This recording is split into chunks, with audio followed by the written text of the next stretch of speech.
Hi അസ്സാം വലൈക്കും welcome back. അപ്പോൾ ഞാനിത് നല്ല ടേസ്റ്റി ആയിട്ടുള്ള ഹണി ചിക്കൻ്റെ റെസിപ്പിയാണ് കേട്ടോ കാണിക്കാൻ പോകുന്നത്. നമ്മൾ പുറത്തുനിന്ന് വാങ്ങുന്ന ആ സെയിം ടേസ്റ്റിൽ തന്നെ നമുക്ക് വീട്ടിൽ സിമ്പിളായിട്ട് തന്നെ റെഡിയാക്കി എടുക്കാൻ പറ്റും. ഇനി അതെങ്ങനെ നോക്കാം. അപ്പോൾ ആദ്യം തന്നെ അതിലേക്ക് വേണ്ടിയിട്ടുള്ള ചിക്കനൊക്കെ കഴുകി വൃത്തിയാക്കിയിട്ട് ക്ലീൻ ചെയ്ത് വെച്ചിട്ടുണ്ട്. ഞാനിപ്പോൾ എടുത്തിട്ടുള്ളത് 1 കിലോ ചിക്കനാണ് കേട്ടോ. ഈ ഒരു റെസിപ്പിയിലേക്ക് ചിക്കൻ എടുക്കുമ്പോൾ ചെറിയ പീസാക്കിയിട്ട് കട്ട് ചെയ്തിട്ട് വേണം എടുക്കാൻ. അതുപോലെ തന്നെ ബോൺലെസ് ചിക്കൻ ആയാലും ഏറ്റവും നല്ലത്. ഇനിയിപ്പോൾ എല്ലോട് കൂടിയിട്ടുള്ള ചിക്കൻ ആയാലും കുഴപ്പമൊന്നുമില്ല കേട്ടോ. ഏത് ചിക്കൻ ആയാലും നമുക്ക് എടുക്കാം. കണ്ടല്ലോ, ഇതുപോലെ ചെറിയ പീസാക്കിയിട്ട് കട്ട് ചെയ്തിട്ട് എടുക്കുക.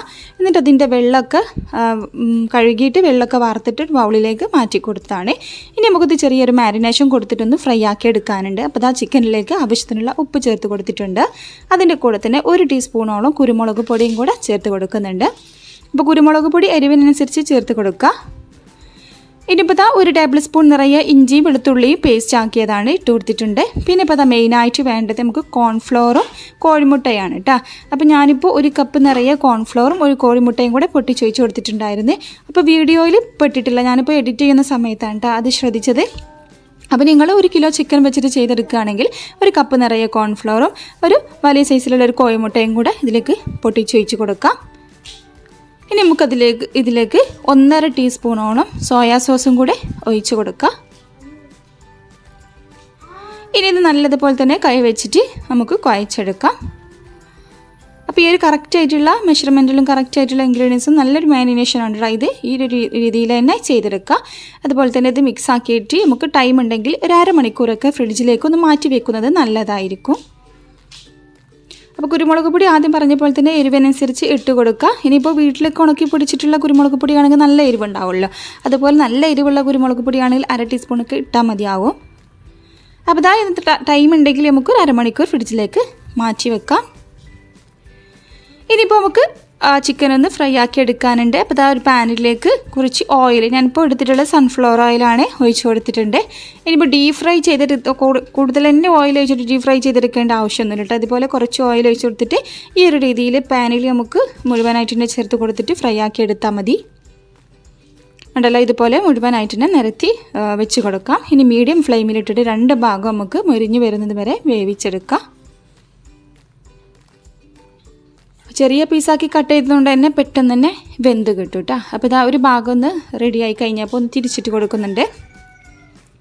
ഇനി 2 ഭാഗവും ഗോൾഡൻ കളറായി കഴിഞ്ഞാൽ നമുക്കിത് എണ്ണയിൽ നിന്ന് കോരിയെടുക്കാം. അപ്പോൾ അത്യാവശ്യം കളറൊന്ന് ചേഞ്ച് ആയിക്കോട്ടെ കേട്ടോ. കാരണം നമ്മളിതിലേക്ക് കളറൊന്നും ആഡ് ചെയ്യുന്നില്ലല്ലോ. അപ്പോൾ കാണാനുള്ളൊരു ഭംഗിക്ക് വേണ്ടിയിട്ട് കുറച്ചൊന്ന് കളറൊന്ന് ചേഞ്ചായി വരുന്നത് വരെ നമുക്ക് ഫ്രൈ ആക്കി എടുക്കാം. ഇനിയിപ്പോൾ ഇത് എണ്ണയിൽ നിന്നും മാറ്റിയെടുക്കുന്നുണ്ട്. ഇനിയിപ്പോൾ ഒരു സെയിം പാനിലേക്ക് തന്നെ നമുക്ക് മസാല റെഡിയാക്കി എടുക്കാം. ഇനിയിപ്പോൾ ഓയിൽ കൂടുതലുണ്ടെന്ന് തോന്നുകയാണെങ്കിൽ കുറച്ച് ഓയിൽ മാറ്റിയെടുക്കുക കേട്ടോ. അപ്പോൾ ഞാനിപ്പോൾ ഇത് അത്യാവശ്യം പാകത്തിന് തന്നെ ഉള്ളൂ. ഇനിയിപ്പോൾ ഇതിലേക്ക് ഇൻഗ്രീഡിയൻസ് ഒക്കെ ചേർത്ത് കൊടുക്കുകയാണ്. അപ്പോൾ ഇത് ആദ്യം തന്നെ 1 ടേബിൾ സ്പൂണോളം നിറയെ വെളുത്തുള്ളി അരിഞ്ഞതാണ് കേട്ടോ. ചെറിയ പീസാക്കിയിട്ട് കട്ട് ചെയ്തിട്ട് വേണം ചേർത്ത് കൊടുക്കാൻ. ഇനി ഇത് ഓയിലിലിട്ട് നന്നായിട്ടൊന്ന് മൂപ്പിച്ചെടുക്കുക. അപ്പോൾ ഈ ഒരു വെളുത്തുള്ളി ഇതുപോലെ ഓയിലിട്ടൊന്ന് മൂപ്പിച്ചിട്ട് എല്ലാ ഐറ്റംസും ഉണ്ടാക്കി എടുക്കുകയാണെങ്കിൽ നല്ലൊരു ടേസ്റ്റ് ഉണ്ട്. സാധാ നമ്മൾ ചിക്കൻ കറിയൊക്കെ റെഡിയാക്കി എടുക്കുകയാണെങ്കിലും ഇതുപോലെ ആദ്യം ഒന്ന് ഓയിലിട്ടിട്ട് ഇതുപോലെ മൂപ്പിച്ചിട്ട് ബാക്കിയുള്ള ഇൻഗ്രീഡിയൻസ് ഒക്കെ ചേർത്ത് കൊടുക്കുകയാണെങ്കിൽ ഒരു പ്രത്യേക ഒരു ടേസ്റ്റും പ്രത്യേക ഒരു സ്മെല്ലും ആണ് കേട്ടോ ഏത് കറിക്കും. അപ്പോൾ വെളുത്തുള്ളി നന്നായിട്ടൊന്ന് മൂത്ത് വന്നിട്ടുണ്ട്. ഇനി നമുക്കതിലേക്ക് ഏറ്റവും ലോ ഫ്ലെയിമിലേക്ക് വെച്ച് കൊടുത്തിട്ട് വേണം തക്കാളി സോസൊക്കെ ഒഴിച്ച് കൊടുക്കാൻ. ഞാനിപ്പോൾ 1/2 കപ്പോളം ടൊമാറ്റോ സോസ് തക്കാളി സോസ് ഒഴിച്ച് കൊടുത്തിട്ടുണ്ട്. അപ്പോൾ 1 കിലോ ചിക്കൻ ഉണ്ടല്ലോ, അതിലേക്ക് വേണ്ടിയിട്ട് 1/2 കപ്പോളം തന്നെ തക്കാളി സോസ് വേണം കേട്ടോ. അപ്പോഴാണ് കറക്റ്റ് ആയിട്ടുള്ള ടേസ്റ്റ് ഉണ്ടാവുക. ഇനിയിപ്പോൾ അതിൻ്റെ കൂടെ തന്നെ 2 ടേബിൾ സ്പൂണ് സോയാ സോസും കൂടെ ഒഴിച്ച് കൊടുക്കുന്നുണ്ട്. ഇനിയിപ്പോൾ ഇതിലേക്ക് നമുക്ക് ചില്ലി സോസാണ് വേണ്ടത്. ഞാനിപ്പോൾ എടുത്തിട്ടുള്ളത് റെഡ് ചില്ലി സോസാണ്. ഇനിയിപ്പോൾ ഗ്രീൻ ചില്ലി സോസ് ആണെങ്കിലും കുഴപ്പമൊന്നുമില്ല. അപ്പോൾ ഒരു 2 ടേബിൾ സ്പൂണോളം റെഡ് ചില്ലി സോസും കൂടെ ഒഴിച്ച് കൊടുത്തിട്ടുണ്ട്. ഇനിയിപ്പോൾ നമുക്ക് ഇതിലേക്ക് 1 ടേബിൾ സ്പൂൺ കോൺഫ്ലവർ കുറച്ച് വെള്ളത്തിലൊന്ന് കലക്കിയിട്ട് അതും കൂടെ ഒഴിച്ച് കൊടുക്കാം. അപ്പോൾ ഈ കോൺഫ്ലവർ ഒഴിച്ച് കൊടുക്കുന്നത് അത്യാവശ്യം നല്ലൊരു തിക്കായിട്ടുള്ള ഗ്രേവി കിട്ടാൻ വേണ്ടിയിട്ടാണ്. അപ്പോൾ അതും കൂടെ ഒഴിച്ച് കൊടുത്തിട്ടുണ്ട്. ഇനി നമുക്ക് ലോ ഫ്ലെയിമിൽ വെച്ചിട്ട് തന്നെ നന്നായിട്ടൊന്ന് മിക്സ് ആക്കി എടുക്കാം. ആ ഒരു കോൺഫ്ലവറിൻ്റെ ഒക്കെ ഒരു പച്ച ടേസ്റ്റ് മാറി വരുന്നത് വരെ ഒന്ന് മിക്സ് ചെയ്തെടുക്കാം. അപ്പോൾ കണ്ടല്ലോ, നന്നായിട്ട് തന്നെ മിക്സ് ആയി കിട്ടിയിട്ടുണ്ട്. അത്യാവശ്യം ഒരു തിക്കായിട്ടുള്ളൊരു ഗ്രേവി തന്നെ ആയി കിട്ടിയിട്ടുണ്ട്. ഉണ്ടല്ലോ, ഈ രീതിയിൽ വേണം റെഡിയാക്കി എടുക്കാൻ. ഇനി നമുക്കതിലേക്ക് മെയിനായിട്ട് വേണ്ടത് തേനാണ്. ഞാനിപ്പോൾ 1 ടേബിൾ സ്പൂണോളം തേൻ ഹണിയും കൂടെ ചേർത്ത് കൊടുക്കുന്നുണ്ട്. ഇനിയിപ്പോൾ ഇതിലേക്ക് കുറച്ച് വെളുത്ത എള്ളും കൂടെ ചേർത്ത് കൊടുക്കാം. അപ്പോൾ ഇതാ 1 ടേബിൾ സ്പൂണോളം തന്നെ വെളുത്ത എള്ളും കൂടെ ഇട്ട് കൊടുത്തിട്ടുണ്ട്.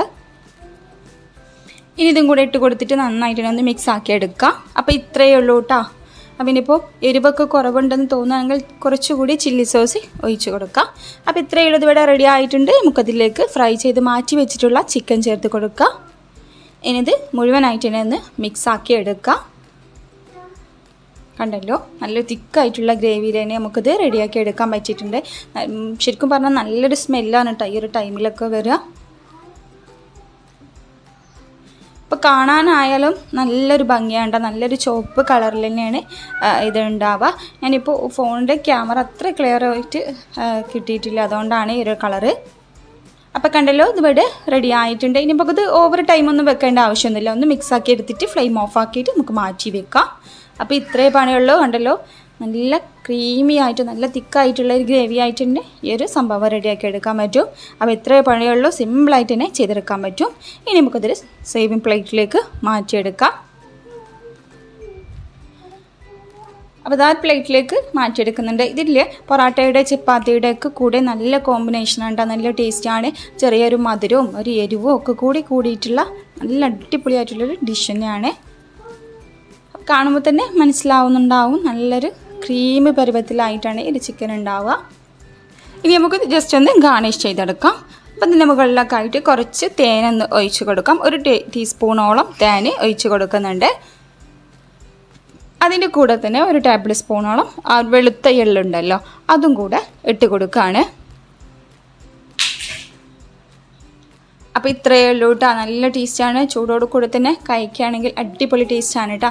അപ്പോൾ ഏത് ഡിഷിൻ്റെ കൂടെയും നമുക്ക് കോംബോ ആയിട്ട് സൈഡ് ഡിഷായിട്ട് ഇത് സെർവ് ചെയ്യാൻ പറ്റും. നല്ല കാണാനായാലും അത്യാവശ്യം നല്ല ഭംഗിയുണ്ട് കേട്ടോ. നല്ല ആ ഒരു വൈറ്റും ആ ഒരു റെഡ് കളറിലും ഒക്കെ ആയിട്ട് കാണാൻ നല്ല ഭംഗിയാണ്. അപ്പോൾ ഈ ഒരു റെസിപ്പി എന്തായാലും ഒന്ന് ട്രൈ ചെയ്യേണ്ട റെസിപ്പിയാണ്. മസ്റ്റ് ട്രൈ ആയിട്ടുള്ള റെസിപ്പി തന്നെയാണ്. എങ്ങനെയുണ്ട് ചിക്കൻ? അപ്പോൾ മക്കളെ ഫീഡ്ബാക്കൊക്കെ കേട്ടല്ലോ. അപ്പോൾ കറക്റ്റായിട്ട് തന്നെ പറഞ്ഞത് നല്ല ടേസ്റ്റാണ് കേട്ടോ. അപ്പോൾ മസ്റ്റായിട്ടും ട്രൈ ചെയ്ത് നോക്കുക, എന്നിട്ട് അതിൻ്റെ ഫീഡ്ബാക്കൊക്കെ അറിയിക്കുക. വീഡിയോ ഇഷ്ടപ്പെട്ടാൽ ലൈക്ക് ചെയ്യുക, ഷെയർ ചെയ്യുക, കമൻറ്റ് ചെയ്യുക. സബ്സ്ക്രൈബ് ചെയ്യാതെ ആരെങ്കിലും കാണുന്നവരുണ്ടെങ്കിൽ പ്ലീസ് സബ്സ്ക്രൈബ് ചെയ്ത് സപ്പോർട്ടും കൂടെ ചെയ്യുക. പുതിയ വീഡിയോയുമായി വീണ്ടും വരാം. അതുവരെ എല്ലാവർക്കും താങ്ക് യു.